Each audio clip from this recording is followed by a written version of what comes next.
coisas, há situações que não é você que tem que dizer não, é o outro que não tem de pedir.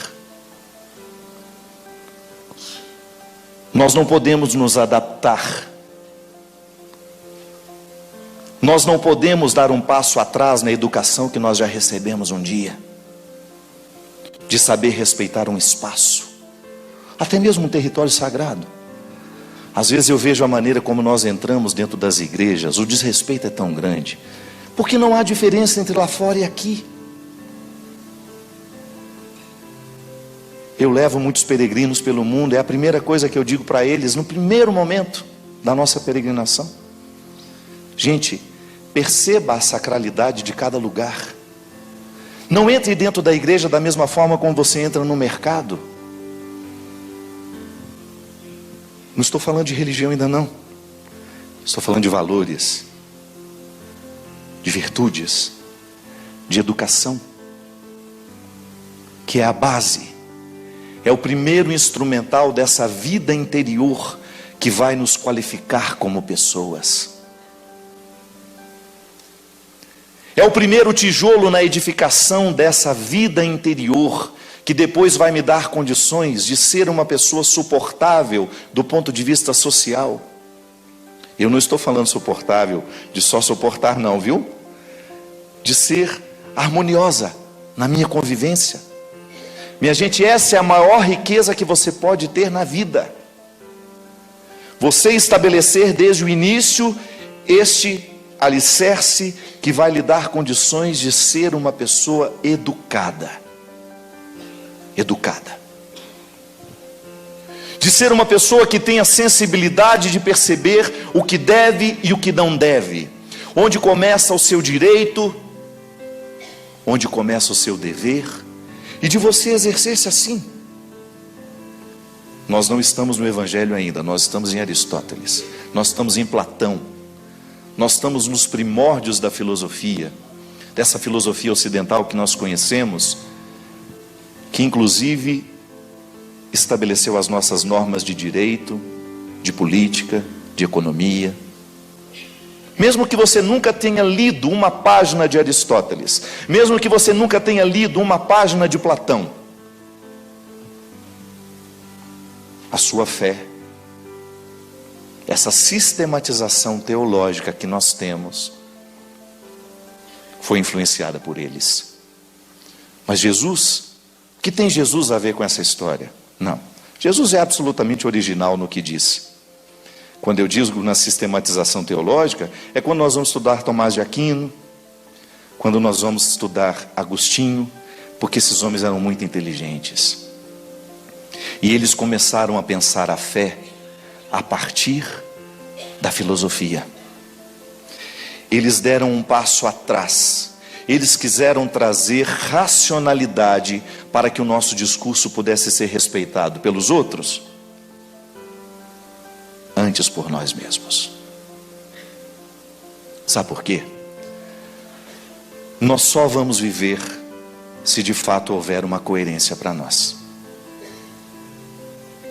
O que nos faz adeptos de Jesus é quando nós percebemos que a palavra que Ele nos propõe, que a lei, que a regra que Ele nos sugere faz sentido. Antes disso não há segmento. Não há segmento antes do conhecimento da verdade. Você pode até ter uma participação. Você pode até ser um número na estatística, mas você ainda não é cristão. Você pode até ser católico, mas ainda não é cristão. Você pode até ser um evangélico, mas ainda não é cristão. Há uma sala de estar onde nós corremos o risco de passar uma vida inteira achando que já estamos no principal lugar. A palavra de Deus na nossa vida só faz sentido quando nós percebemos a coerência, isto é, está alinhavando com o sentido tudo aquilo que eu compreendo e sei de mim, porque é em mim que o mistério se realiza, é em mim que Deus é possível. Ah, mas padre, então para que eu saio e vou à igreja? para você chegar até você. Isso é fantástico. E está lá naquela passagem que Jesus se encontra com a samaritana e faz um itinerário maravilhoso de viagem interior com aquela mulher. Aquela mulher estava privada de estar no templo. Ela estava privada da geografia da fé. Jesus liberta aquela mulher na chave principal, onde todos os grilhões das suas escravidões estavam presos, colocados.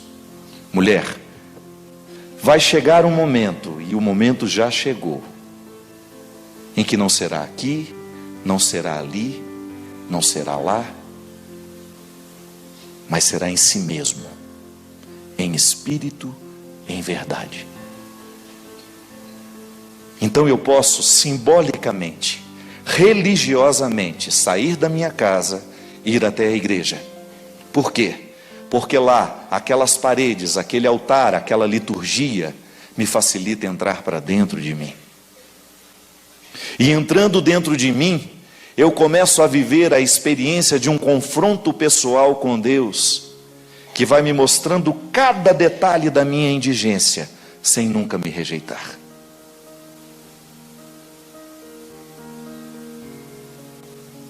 Nunca me rejeita.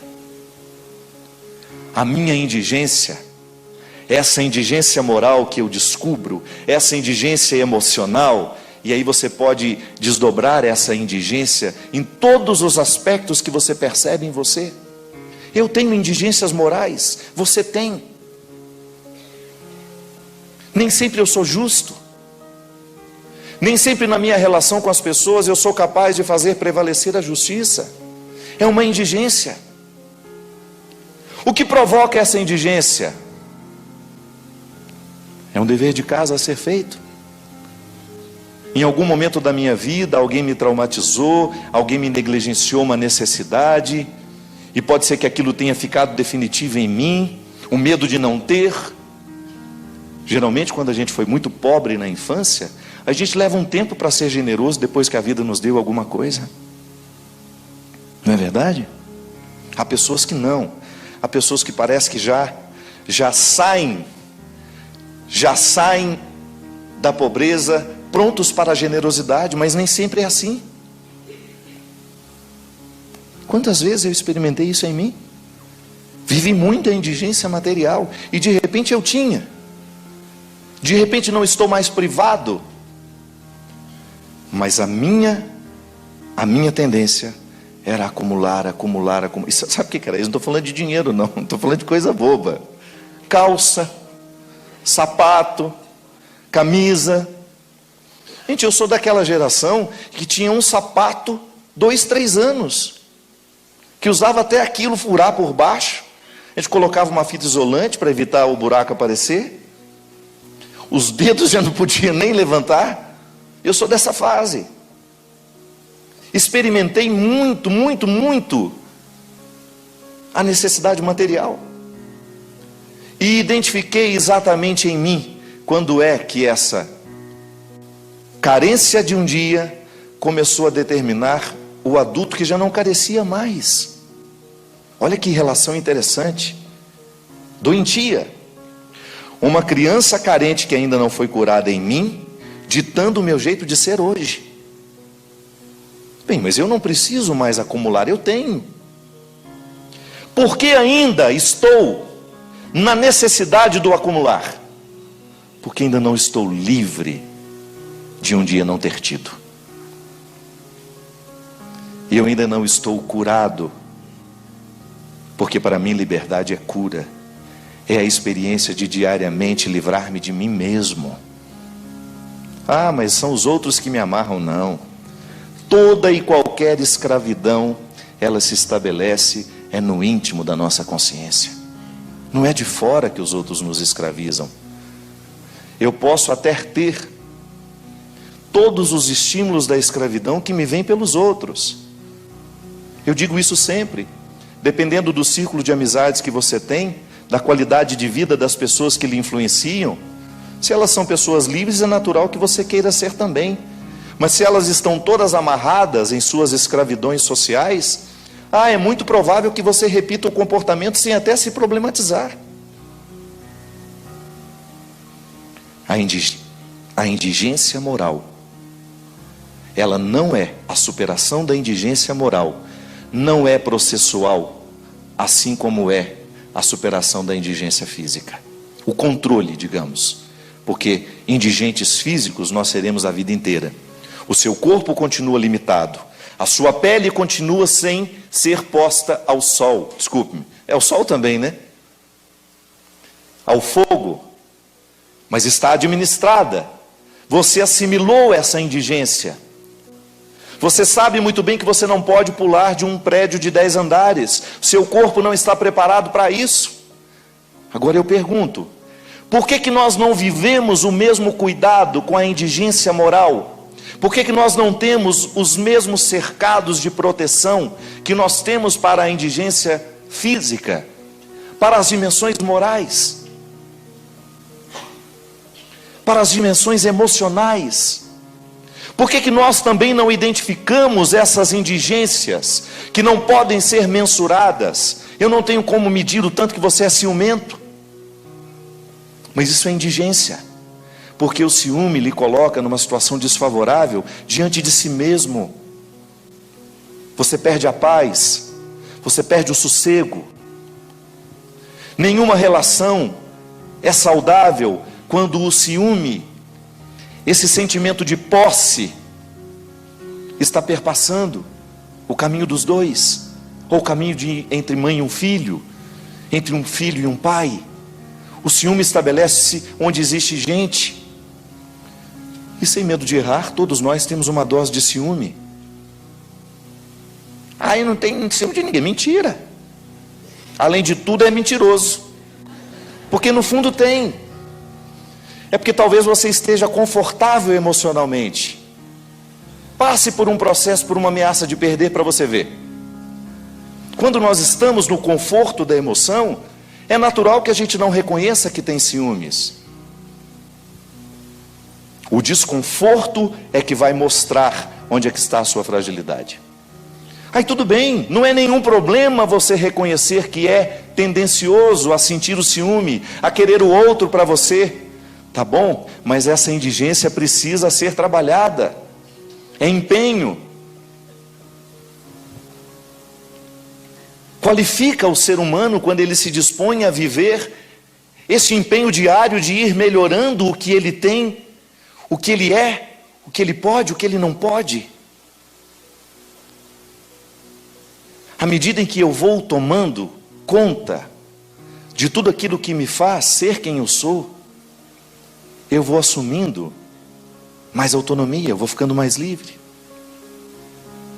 Tudo bem, os ateus e os cristãos estão no mesmo patamar de luta.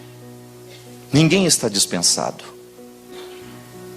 O ser humano, se ele não se empenha em superar as suas mazelas, ele nunca vai viver a condição de pessoa. Ele se limita a ser um indivíduo que muito pouco pode oferecer a si mesmo. Tá bom, estamos com esse desafio. Não deve ser uma visão pessimista. Nós aqui, quando assumimos essas duas indigências, a indigência física e as indigências interiores, da vida interior, que refletem nas dimensões morais, nas questões afetivas, nas questões espirituais, nós então estamos diante de um campo a ser trabalhado. E o primeiro passo, eu até quis anotar aqui, o primeiro passo que eu preciso estabelecer para mim é o conhecimento da misericórdia. A misericórdia de Deus é a misericórdia que vai me dar condições de fazer uma experiência positiva do meu limite. Porque quando eu sou exposto ao meu limite, eu tenho duas possibilidades. Eu o compreendo de forma positiva como um sinalizador que vai me ajudar a passar pelos caminhos difíceis e chegar ao meu lugar, ou eu compreendo como algo feio, triste, que eu tenho vergonha. É a cultura da rejeição. Quantos de nós fomos traumatizados quando nos expomos miseráveis a alguém? Quantos de nós aqui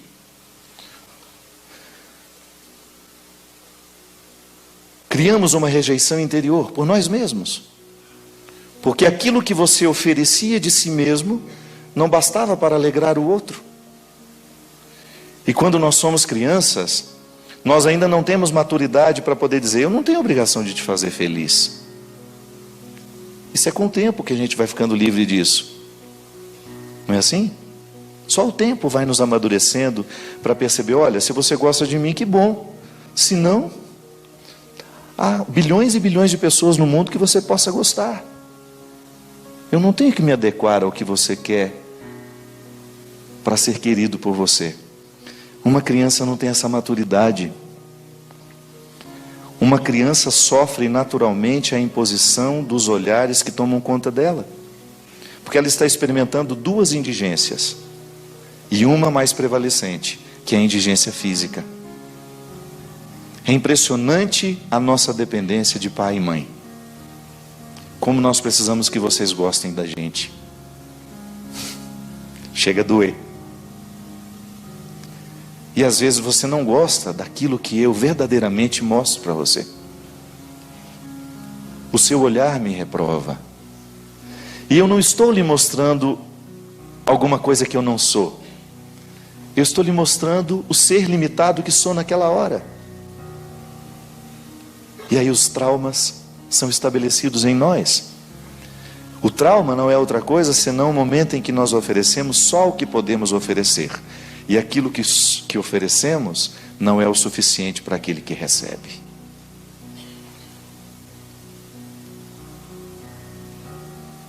Então crio dentro de mim uma indisposição a essa verdade. Então eu começo a fingir. Finjo que sei.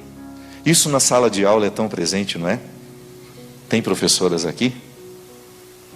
Tem? Vocês sabem do que eu estou dizendo? Aquela pergunta fatídica depois que uma professora de matemática explica a equação, aquela equação complicada, papapá. Entenderam?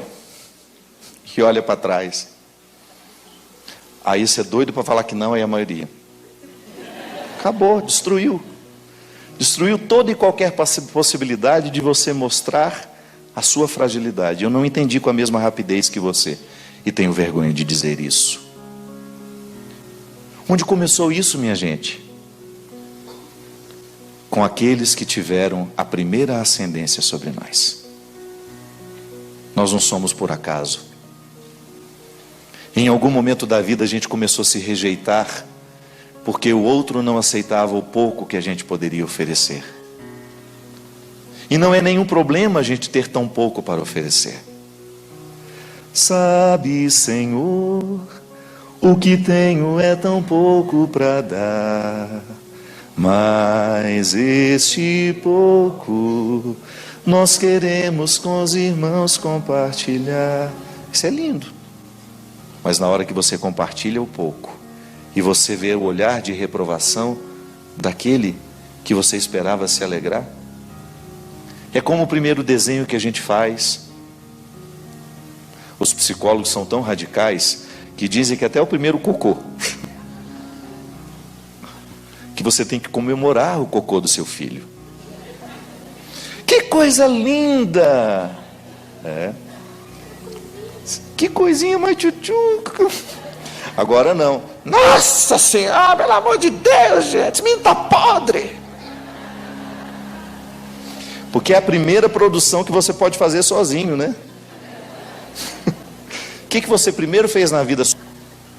Não foi outra coisa que você fez. Foi a sua primeira produção independente. Ou então mandou uma gorfada.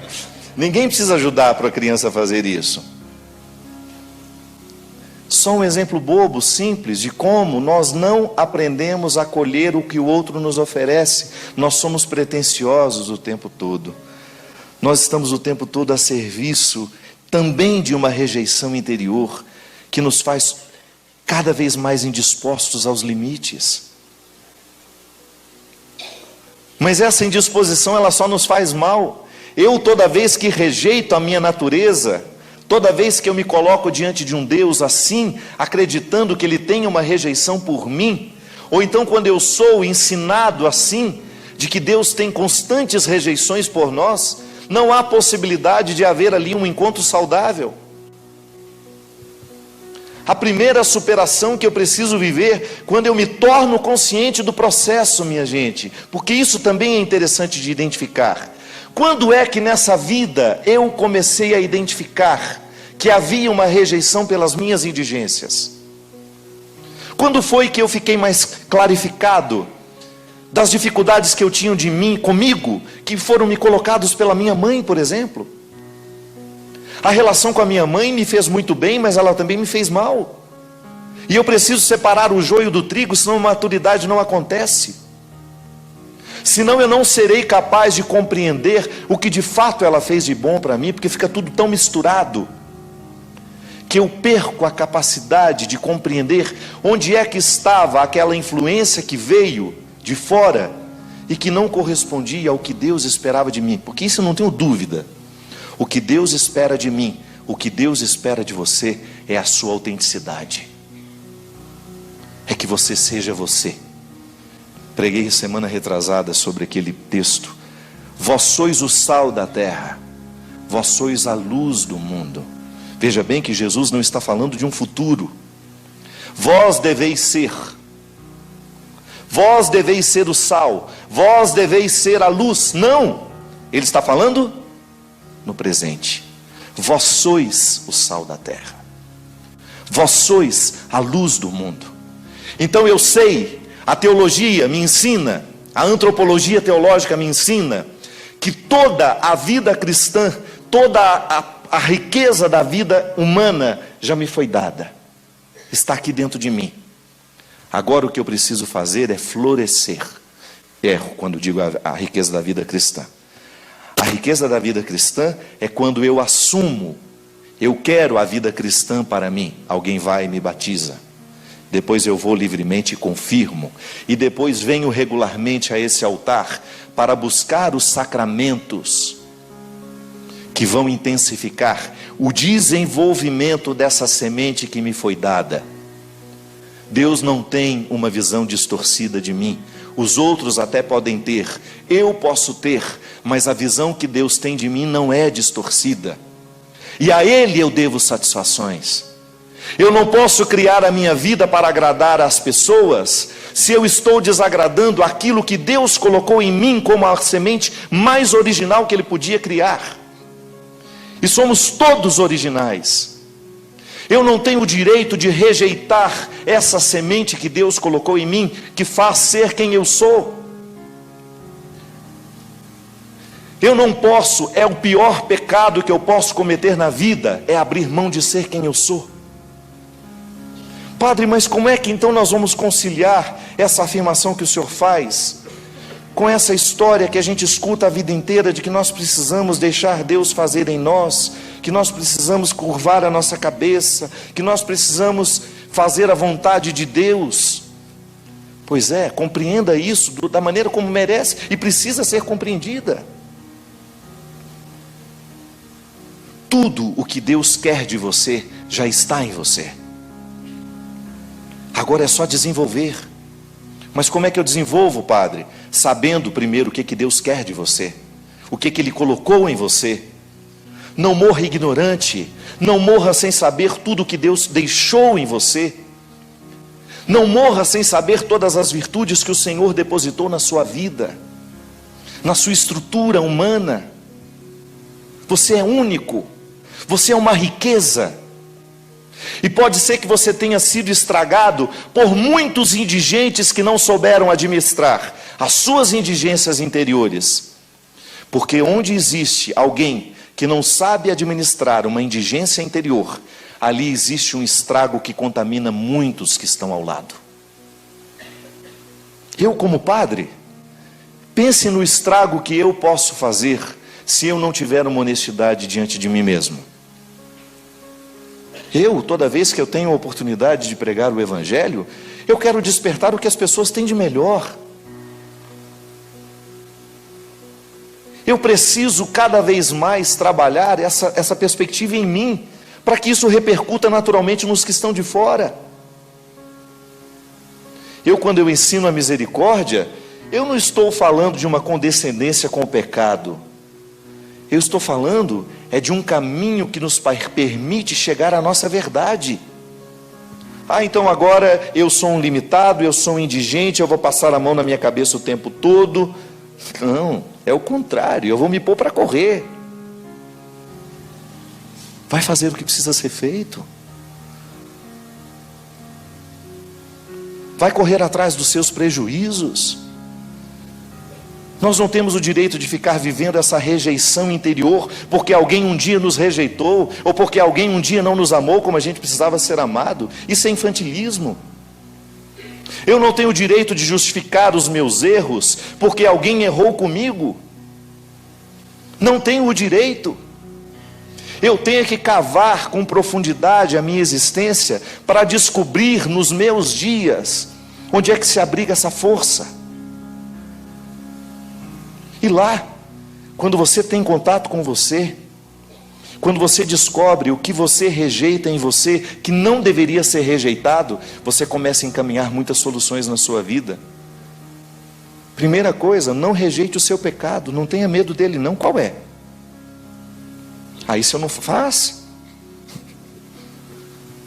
O ateu de ontem nos deu uma lição de cristianismo. Sim, sou invejoso. E porque sou invejoso, eu sou capaz de falar mal do padre Alexandre, sou capaz de criticar as atividades dele. E aquele padre?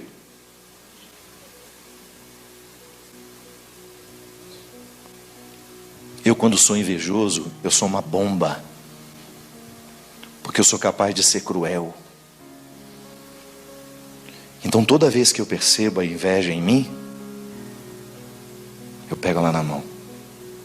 Minha senhora, a senhora é minha. E quem tem que ter o comando nessa história sou eu. Não é a inveja que vai me comandar. Sou eu que vou administrá-la com toda a honestidade do mundo. Nós que estamos nos bastidores religiosos, nós sabemos como a inveja é corrosiva entre nós. Um padre que não se alegra com o trabalho do outro. Uma freira que não se alegra com o bem que ela realiza lá, junto aos outros. Mas isso não é um privilégio nosso, não. Onde existe alguém que não está na disposição de administrar as suas indigências interiores, lá o diabólico prevalece. Porque o que é o diabólico? O que divide, o que separa, o que desarmoniza. Ao ser honesto, você dá o primeiro passo na superação. E Santo Agostinho dizia que até no reconhecimento de um defeito você já está na ação da graça. A graça de Deus se antecipa em tudo, inclusive nos dar condições para caminhar no reconhecimento daquilo que é miserável em mim. Então tá bom, se eu levo a sério a carta de Gálatas, que é o convite à libertação de tudo aquilo que possa me impedir de ser quem eu sou, então eu vou começar a viver um dever de casa, diário, de começar a colocar na mesa do meu enfrentamento tudo aquilo que no meu comportamento, no meu jeito de ser, não favorece a minha maturidade. E sem medo, minha gente, eliminar da nossa vida toda e qualquer situação que possa causar essa rejeição interior. Livres da rejeição de tudo aquilo que nos foi oferecido ou que foi cavado por nós mesmos como um dificultador para que Deus pudesse fazer florescer a semente que está em nós. Sim, eu acho que o grande objetivo do diabo é justamente que a gente fique entretidos para não chegar ao núcleo de nós mesmos. Porque a falta de liberdade é justamente isso. A falta de liberdade, ela causa um entretenimento. Me dá um prazerzinho sempre temporário, né? E você vai substituindo por outros, e vai substituindo por outros, e você nunca chega ao cerne da questão.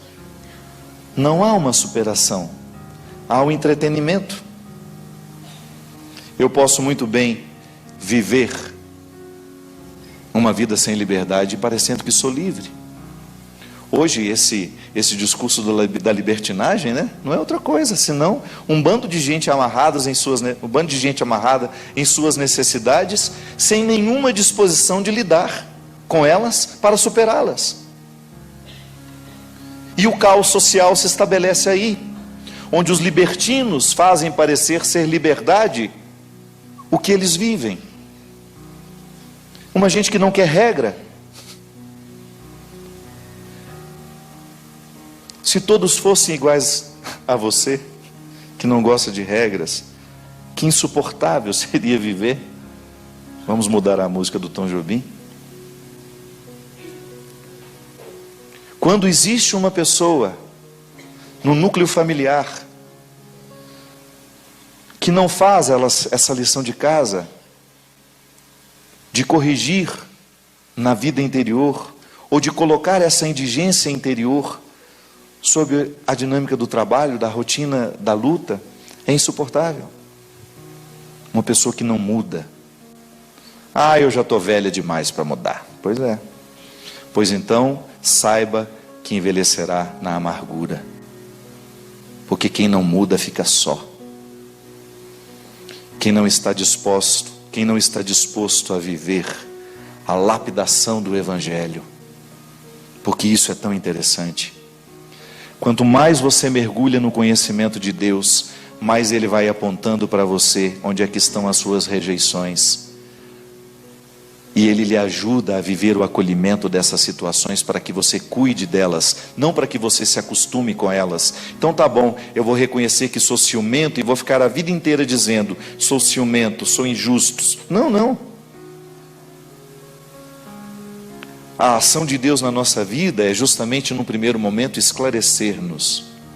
E depois que nos esclarece, Ele nos ajuda a encaminhar com a gente mesmo. Chega dessa religiosidade que não nos ensina a olhar essa miséria que nos habita de uma forma honesta, à luz da misericórdia divina. Porque quando eu sou iluminado pela misericórdia divina, eu me torno mais esclarecido sobre o que eu posso fazer comigo. E estando no trabalho comigo, eu perco um pouco o tempo que me sobra, que me faz ficar o tempo todo querendo cuidar da vida do outro. Olha, eu vou te falar uma coisa. Quando nós nos dispomos a cuidar das nossas indigências interiores, não nos sobra tempo para fofoca, não nos sobra tempo para tantas coisas que fazem parte da nossa vida. Quando a gente começa a administrar as nossas indigências, você fica muito mais tolerante com ela. Não no sentido de passar a cabeça e dizer, pode pecar à vontade, tá? A mamãe está aqui para te proteger. Não é isso não. Misericórdia comporta justiça. Volto a dizer, não é condescendência com o pecado. Eu, quando me olho à luz da misericórdia, não é para passar a mão na minha cabeça e ficar acomodado nos meus defeitos. Não é não. Eu me olho à luz da misericórdia, é para não acreditar na condenação dos que estão de fora. Porque se tem uma coisa que o diabo conseguiu, é militante. E são todos muito religiosos.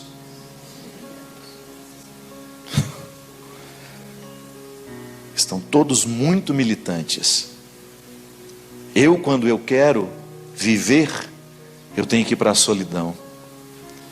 Quando eu quiser viver uma relação justa comigo, eu tenho que fechar todas as portas das condenações, inclusive das rejeições que me foram colocadas, que também me condenam. Aí, se eu não entro no Santo dos Santos, o lugar onde só cabe um,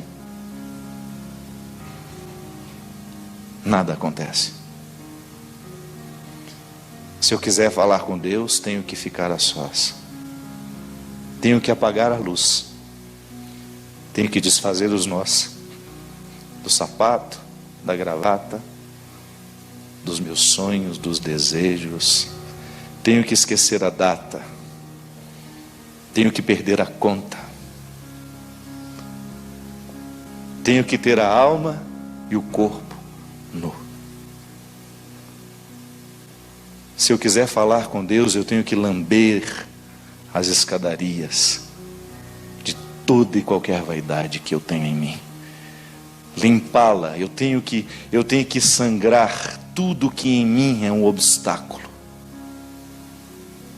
No Santo dos Santos, você não entra com seus diplomas, com seus discos de ouro, com seus colares, com suas titulações.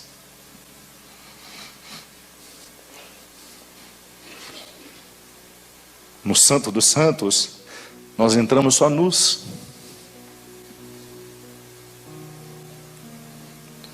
Talvez seja a coisa que mais me dói como homem, não é como padre.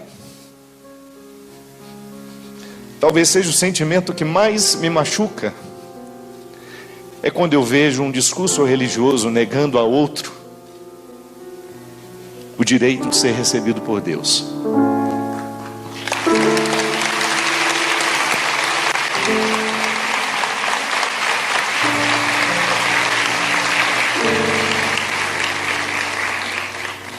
Porque eu olho para aquele que me traz aqui. Eu fiquei padre por causa de Jesus. O que me faz ser cristão, graças a Deus, é Jesus. É olhar para o seu jeito de viver, para o seu jeito de pensar e descobrir que faz sentido para mim.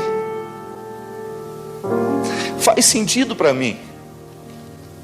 Se hoje eu deixasse de ser padre, se eu fosse expulso, eu continuaria cristão. E eu não mudaria uma palavra do que eu tenho dito, porque faz sentido. E para mim o especial é perceber que o sentido que eu percebo dentro de mim está alinhavado pelas Escrituras. Jesus não dispensou ninguém que fosse honesto, minha gente. O único que foi com uma resposta um pouco estranha foi aquele menino que trouxe um monte de diploma para ele, que o Evangelho chama de jovem rico. Que riquezas eram essas? Todas as que impediam de chegar ao Santo dos Santos, que é aquele lugarzinho estreitinho dentro do templo, onde só os sacerdotes tinham o direito de entrar uma vez por ano, que era o lugar privilegiadíssimo do encontro, e que é ressignificado por Jesus no momento em que ele encontra com a samaritana. Aquela mulher estava privada, ela era rejeitada, ela tinha uma cultura de rejeição dentro dela. Ela era rejeitada por ser mulher, ela era rejeitada por ser samaritana, era rejeitada por ter uma vida absolutamente incorreta. E Jesus diz para ela: se quiser, você não só pode entrar dentro do templo, você pode entrar ao Santo dos Santos. É o lugar mais especial. Ele não usou essas palavras para ela, mas você deduz que o que ele estava sugerindo para ela era isso: livre-se das rejeições que os outros colocaram dentro de você. Livre-se das rejeições culturais, livre-se das rejeições religiosas, de tudo aquilo que foi um discurso desonesto, que não compreendeu quem você era, porque foi feito a partir de um homem ou de uma mulher que também não compreenderam quem eles eram. Seja honesto. Quando for evangelizar alguém, quando for evangelizar os seus filhos, seja honesto. Olhe-se. E também encontre essas rejeições que estão tão arraigadas dentro de você. Sim, todos nós aqui, de alguma maneira, um dia foi nos colocada essa compreensão tão equivocada. Deus tem dificuldade com você, viu? Por isso. Mas eu estou te falando isso porque te amo. Ah, tá. É o último da fila que ele escolhe.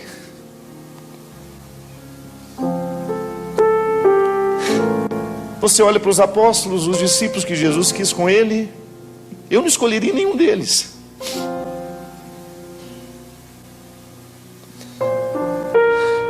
Aí você, num determinado momento da sua vida, se sente menos cristão por isso, porque você tem dificuldade de sentir-se amado, porque o resultado da sua vida não é satisfatório, não é o suficiente para você sentir que Deus possa ter um carinho por você. Nós estamos errando. Em algum lugar nós estamos errando terrivelmente. Porque se nós provocamos isso nas pessoas, se nós estamos colocando uma indisposição entre elas e Deus, de alguma forma nós estamos errando na construção dessa palavra, na construção desse discurso.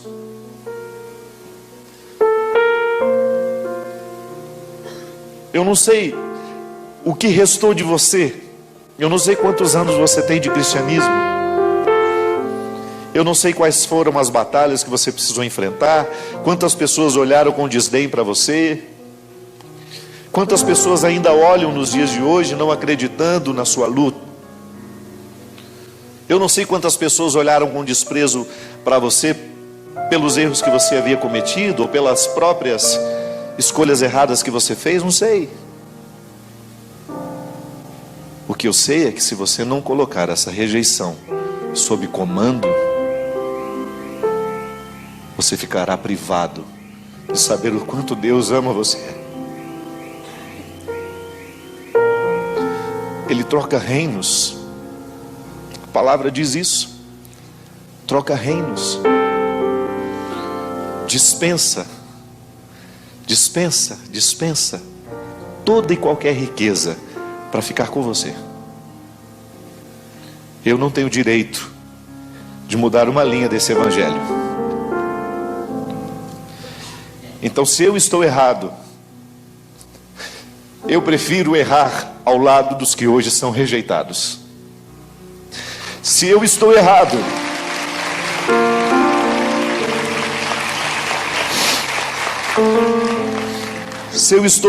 nas minhas convicções que me foram dadas pela minha experiência com Jesus, eu não me importo de ser condenado depois, porque essa condenação em vida eu não quero viver. Saber que em nome de Deus eu desprezei alguém, saber que em nome de Deus eu tornei a vida de uma pessoa pior do que já era, essa condenação em vida, minha gente, eu estou consciente que não quero viver. Volto a dizer, não sou um homem conivente com o pecado, não.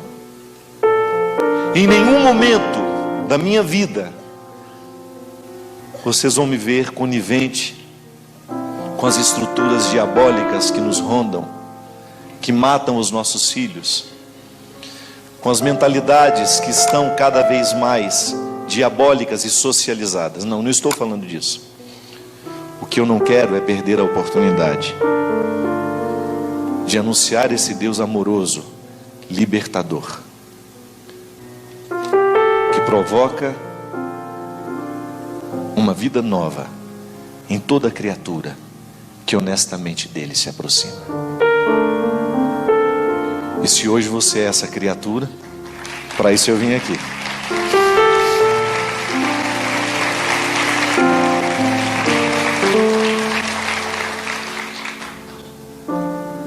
Você pode ter certeza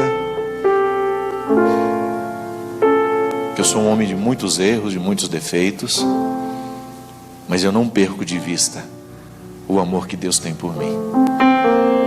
Não estou acomodado nos meus pecados e nem tampouco quero me acomodar neles. Já cometi muitos, mas eu não rejeito nada do que eu fiz nessa vida, porque é justamente o que eu fiz na minha vida, de certo e de errado, que me trouxe aqui hoje e que me faz. Para isso você faz direção espiritual, para isso você reza, para eu encontrar os que estão querendo o mesmo que eu. Ah, eu quero essa melhor versão, gente. Eu não quero morrer sem o download de tudo que eu posso.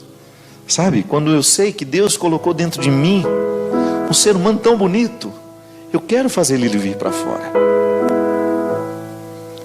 Ontem, quando o professor falava, eu falei, meu Deus, como nós somos ignorantes, né? Você não sentiu vontade de estudar ontem, não? Eu senti. Se tivesse uma faculdade aberta, eu ia lá me matricular para o vestibular. Conversando com o Everson, meu irmão, meu amigo, que está a vida inteira já do meu lado, ele falou para mim, padre, me senti um analfabeto. Eu fui 2, Everson.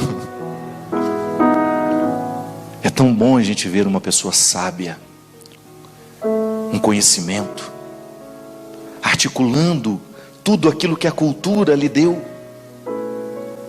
E olha que ele ainda não é a melhor versão. Daqui 10 anos esse homem vai estar mais brilhante ainda, mais brilhante, mais brilhante. O apóstolo Paulo foi assim.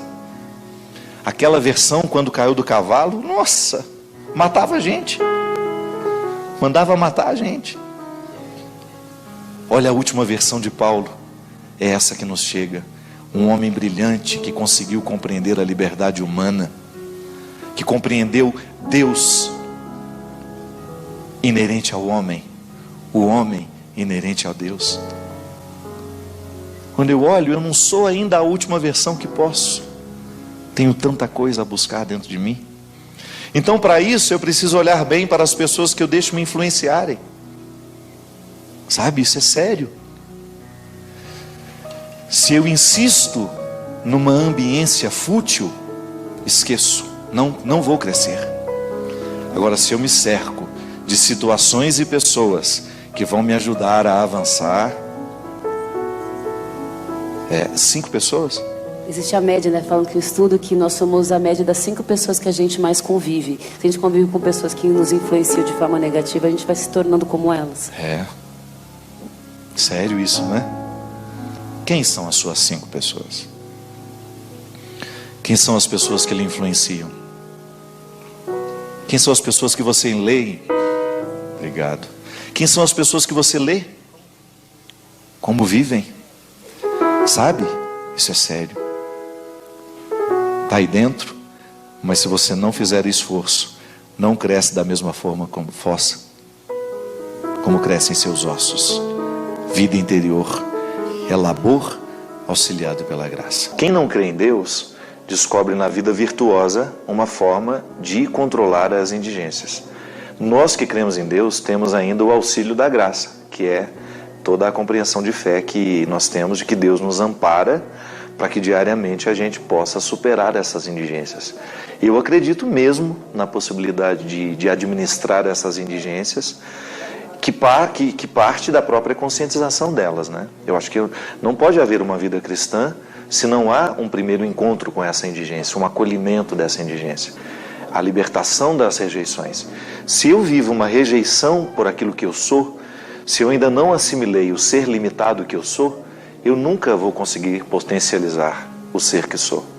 Agora, a partir do momento que eu vivo uma experiência amorosa, que não é de condescendência, eu não vou ficar condescendente com a minha fraqueza, mas eu vou acolhê-la de forma amorosa, eu inicio então, a partir dessa graça de Deus que me auxilia, uma superação. E é um fator importante também, né? Porque não se trata só de reconhecer e de falar, por exemplo, sou uma pessoa ciumenta, sou assim. Não. Esse é o primeiro passo, mas é preciso dar o próximo, que é a transformação. Quando eu digo sou, eu estou adentrando o mistério da minha identidade.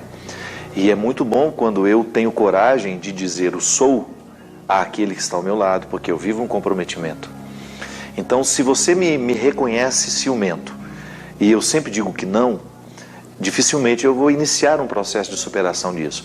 Agora, se eu me comprometo com você, sim, eu sou mesmo, eu passo a viver um comprometimento com aquilo que eu disse a você. Então a minha identidade fica partilhada. Eu começo a sair da individualidade e passo a viver como pessoa, que é justamente o dispor de mim para dispor-me aos outros. E aí é o caminho da cura. Aí é o caminho da cura, porque a consciência iluminada, ela nos encaminha naturalmente para as soluções. E é muito interessante quando eu identifico que muitos processos humanos ficam paralisados justamente porque eles não estão conscientes do que precisam. Então, não existe superação quando não há consciência. Todo processo terapêutico parte do acolhimento daquilo que precisa ser curado. E se num processo a pessoa consegue detectar sentimentos de rejeição e tudo mais, a certeza de que nós somos amados por Deus pode ser um passo fundamental também, né? Porque a gente não tem nem mais direito de ficar sofrendo se ele me Deus quer que assim, nos ama justamente, tanto. se ele me quis assim, ele não tem dificuldade comigo assim, embora ele quer que eu traga para fora o que eu tenho de melhor, porque essa é a relação de pai e filho. Eu sempre gosto de compreender a minha relação com Deus a partir da experiência humana que me é possível. Eu não sou anjo, eu não tenho outra realidade para analisar e compreender Deus a não ser a minha realidade humana. Então, quando eu olho um pai livre, um pai livre, não aquele condicionado querendo que o filho seja quem ele quer, mas quando um pai reconhece que o filho está se encaminhando para ser quem de fato ele pode ser, não pode ter alegria maior para o pai. Então ele perceber a realização daquela criatura que ele pôs no mundo. A mesma coisa nós e Deus. Toda vez que eu me encaminho para tornar-me quem eu posso ser, Deus está feliz comigo e eu acabo manifestando através da minha felicidade, da minha realização. Pois é, parece até simples, né, gente? Mas por que a gente complica tanto? A teoria é simples, viu? Mas às vezes, você sabe que até mesmo nós não temos nem o esclarecimento da teoria, a gente estuda pouco. Tem muito a ser estudado. Tem muito que ser estudado. Eu acho que o cristianismo é uma fonte inesgotável de conhecimento. Isso é fundamental. Eu ter um conhecimento para que esse conhecimento me ajude a viver. E voltando ao tema da sua fala, livres da rejeição principalmente interna, né? É aquela que eu me ofereço, que pode ter sido reforçada por pela mãe, pelo pai, pela professora, por aqueles que de alguma maneira tiveram uma autoridade afetiva sobre mim. Então, quando eu me torno conhecimento, me torno consciente, porque eu não posso exigir que uma criança seja consciente disso. Sim. Mas quando eu vou assumindo a maturidade e a capacidade de identificar em mim onde é que eu me rejeito e qual é a raiz dessa rejeição, eu tenho um processo terapêutico naturalmente encaminhado. Legal. Agora, só para a gente finalizar aqui, né, a questão do ciúme, eu achei muito interessante uma fala sua, que o ciúme coloca o ciumento numa posição desfavorável, mas diante de si mesmo. Diante dele não mesmo. Diante do outro, né? É muito desconfortável sentir ciúme, né? Eu posso até fazer mal ao outro com o meu ciúme, mas o principal prejudicado sou eu mesmo. Porque eu perco a paz, eu não durmo, eu fico olhando o tempo todo, eu fico investigando. Então isso é muito desconfortável viver assim.